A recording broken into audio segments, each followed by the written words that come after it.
Hello, good morning. In this video, I'm going to explain you asymptotic notations. First, we have to understand the basics for this topic. When an algorithm computes a task, then several operations are performed by the algorithm by using a machine. So, we have to identify that cost of these basic operations, and this cost is represented by Fn. So to find this, we have to identify that particular function, what kind of function Fn is, whether it is a linear function or quadratic function or logarithmic function.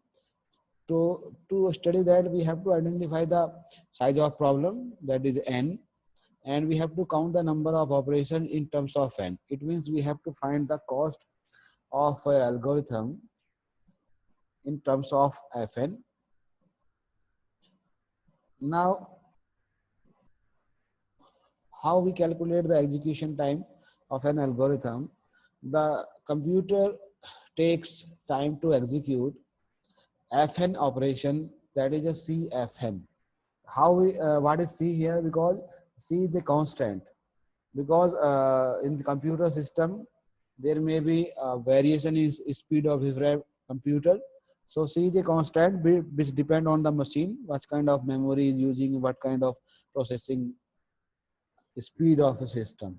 So by using this, we can calculate the execution time. Now, how the notations came into existence? Because asymptotic notation represent the uh, execution time of a function when n is very large value. It does not concern with the small values of n. For example, we are going to study 5 notations here: theta, omega, big O, little omega. For example, if we are having an equation that is a n square plus 4n plus 20, and n square is the dominant term because n square is the quadratic equation and 4n plus 20 is a linear equation. So when n is very large, then the terms 4n plus 20 becomes insignificant, as n is very large, then it is near to infinity. So we can write this Fn in terms of Fn, or we can say this function can be represented by big O notation, that is big O n square. So here are some example of function where if gn is equal to 1, we say its function is constant.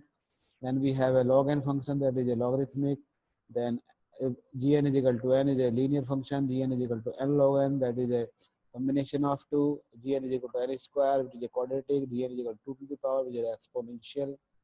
So here is a table which compares all values of function, whether it is n log n, n log n, n square, or 2 to the power n. You can visualize the table. You can, if n is here 1, 2, 4, 8, 16, 32, you can find the value of log n.